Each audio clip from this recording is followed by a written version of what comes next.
할렐루야. 오늘도 우리에게 은혜를 베푸시는 그 하나님 앞에 감사하며 나아가길 원합니다.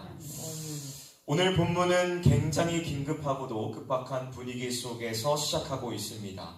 새벽 동이틀 무렵 천사가 롯을 재촉하여 멸망의 때가 다가왔으니 속히 소돔과 고모라 성을 떠나라고 말합니다. 그러나 천사의 다급한 목소리와는 달리 어찌된 영문인지 롯은 자신이 살고 있는 곳을 떠나기를 주저하며 지체하고 있는 모습을 보여주고 있습니다. 결국 이를 보다 못한 천사는 롯과 그의 아내 그리고 그의 두 딸의 손을 잡아 성 밖으로 이끌어내기로 합니다. 그러고 나서 천사는 그들을 향해 뒤를 돌아보거나 그곳에 머무르려 하지 말고 곧장 산으로 도망하라는 명령을 내림으로써 속히 이곳을 떠날 것을 지시하죠. 이러한 명령이 있은 후에 롯이 천사의 말을 따라서 산을 향해 부지런히 도망을 갔다면 참으로 좋았을 것입니다. 그러나 그는 정말 대담하게도 천사를 향해서 자신이 산에까진 갈 수 없으니 대신 소알로 갈 수 있게 해달라는 얼토당토 않은 요청을 하게 되죠. 안 그래도 자기가 늑장을 부려서 시간이 많이 지체가 되었는데 자신이 원하는 다른 성으로 가게 해달라니, 만약에 제가 천사였다면 이런 말도 안 되는 소리 하지 말고 빨리 산으로 어서 가기나 하라 라고 했을 것입니다. 하지만 은혜로우시며 자비가 풍성하신 하나님께서는 이러한 롯의 억지와도 같은 요청까지도 허락해 주시는 모습을 보여주십니다. 그런데요 여러분, 여기까지 나타나고 있는 롯의 모습 속에서 여러분은 무언가 이상함을 느끼시지 못하셨습니까? 보통 어떤 장소가 심판을 당하여 멸망할 것이라는 이야기를 들으면 누구든 사색이 되어서 그곳을 속히 떠나려고 하는 것이 일반적인 모습일 텐데 지금 롯에게서는 전혀 그러한 모습을 찾을 수가 없습니다. 아니 오히려 그의 모습 속에서는 태평함마저 느껴집니다. 그렇다면 왜 롯은 곧 멸망당할 소돔과 고모라 성을 떠나기를 주저하고 있으며 또 굳이 다른 곳이 아닌 소알로 가려고 하는 것일까요? 사실 롯이 한 그 행동들의 그 이면에는 여러 가지의 의미와 의도가 숨겨져 있습니다. 먼저 롯이 소돔과 고모라 성을 떠나기를 주저했던 이유는 그곳에는 사람이 살기에 필요한 모든 것이 풍족했기 때문이었습니다. 에스겔서 16장 49절에 소돔은 음식물의 풍족함과 태평함이 있었다라고 말씀하고 있습니다. 그곳은 사람이 살기에 부족함이 없었던 곳으로 하나님의 동산 에덴과 같았고 애국과 같이 풍요로움과 안락함이 가득했던 곳이라는 것이죠. 롯은 소돔 땅에서 이러한 풍족함을 계속적으로 누려왔기에 그곳으로부터 많은 것을 공급받아 왔기 때문에 그곳을 떠나는 것을 주저하였다는 것입니다. 또한 롯은 소돔에서 사람들에게 상당히 인정받았던 사람이었기에 그곳을 떠나는 것을 주저했던 것으로 보입니다. 창세기 19장 1절에서 두 천사가 소돔에 이르렀을 때에 롯이 성문에 앉아 있었다라고 증언을 하고 있습니다. 여기에서 성문에 앉아 있었다라는 표현은 고대 근동 지방에서 두 가지의 의미를 나타내는데, 첫 번째는 성문에 앉아 있는 백성들의 재판관의 역할을 감당했다는 것이고, 둘째는 마을의 유지로서 사람들에게 많은 영향을 미치는 인정받는 사람이었다라는 것을 보여줍니다. 여러분, 소돔 사람들에게 있어서 롯은 철저히 외지인입니다. 외국인이죠.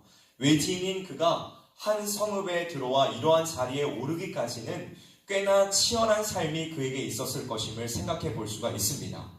이 모든 상황들을 종합해서 살펴보았을 때에 롯이 그돌라오멜을 비롯한 연합국의 포로에서 구출된 이후에도 아브라함을 따라가지 않고 계속해서 소돔에 머무르기를 원했던 것은 그가 이 땅에서 이루고 누려왔던 것을 여전히 포기하지 못하고 있음을 보여주고 있는 단적인 예라고 말할 수 있을 것입니다.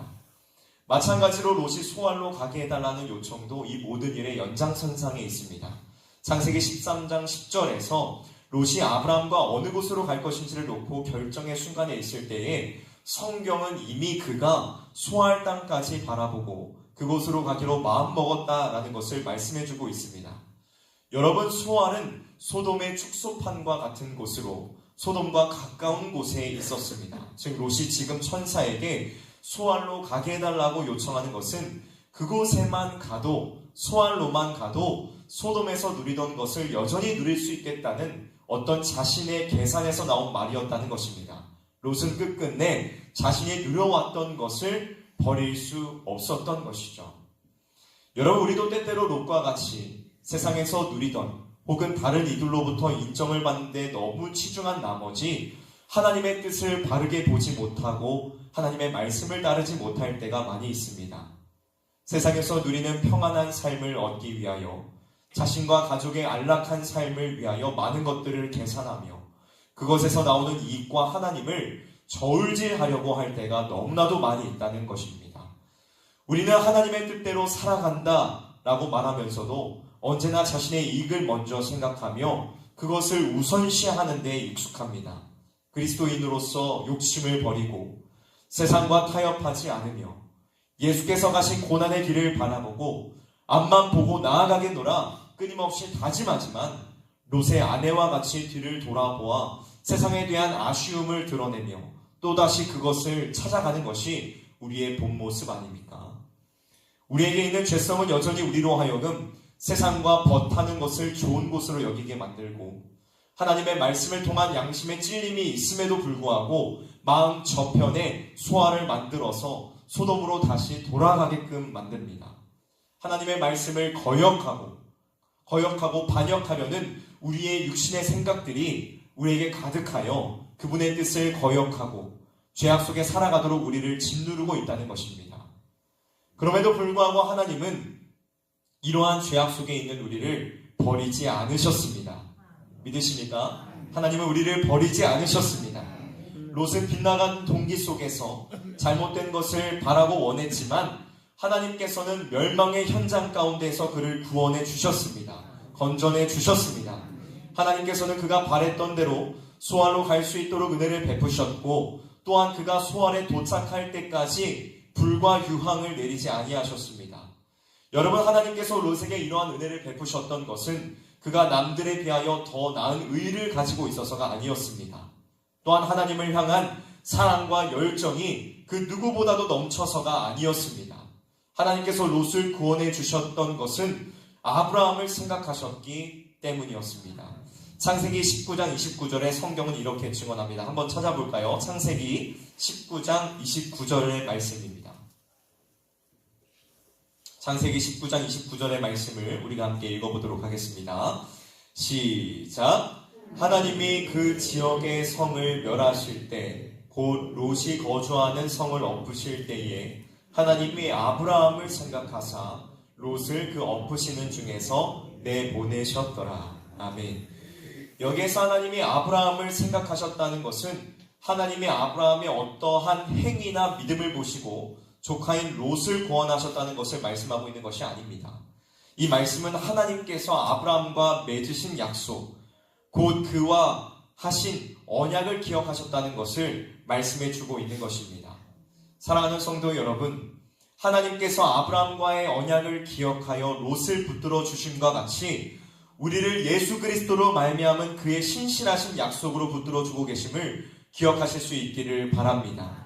비록 우리의 연약함으로 인하여 롯과 같이 세상으로 시선을 돌리고 그곳에서 무언가를 얻고자 전전긍긍할 때에도 하나님은 여전히 우리를 포기하지 않으시며 그분의 크고 놀라우신 사랑으로 인도해 주신다는 사실을 기억하실 수 있기를 주님의 이름으로 간절히 소원합니다.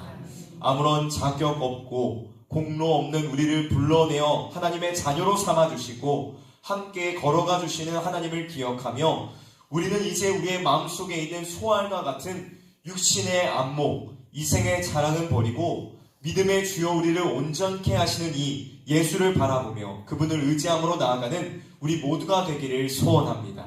사도 바울이 빌립보서 3장 7절에서 8절에 내게 유익하던 것을 내가 그리스도를 위하여 다 해로 여겼다 라고 말씀하고 있는 바와 같이 우리가 삶 속에서 누리고자 갈망하는 세상의 모든 만족함과 즐거움, 평안함은 다 해로 배설물로 여기고 온전하신 하나님의 약속을 붙들고 의지하며 나아가는 저와 여러분들이 되시기를 주님의 이름으로 간절히 소원합니다. 말씀을 마무리하도록 하겠습니다. 이제 2025년도 새해가 시작되었습니다. 여러분은 올 한 해 무엇을 얻기 위해 무엇을 목적하며 달려 나아가실 것입니까? 육적인 만족과 삶의 유익을 위해 끊임없이 달려 나아가실 것입니까? 이제 새롭게 주어지는 새해에는 육적인 만족과 기쁨보다는 영적인 즐거움과 기쁨을 얻기 위해 힘쓰고 애쓰는 우리 모두가 되기를 주님의 이름으로 간절히 소원합니다. 송구의 여신 예배 때 목사님께서 말씀하신 것처럼 과거를 벗어 던지고 후회를 벗어 던지며 앞을 바라보며 나아가는 우리가 되기를 원합니다. 경건을 열망하며 거룩한 삶을 살아가는 것을 즐거워하고 그리스도의 장성한 분량에 이르기까지 믿음과 신앙에 자라가며 하나님을 기쁘시게 하는 삶으로 나아가는 저와 여러분들이 되시기를 주님의 이름으로 간절히 소망합니다.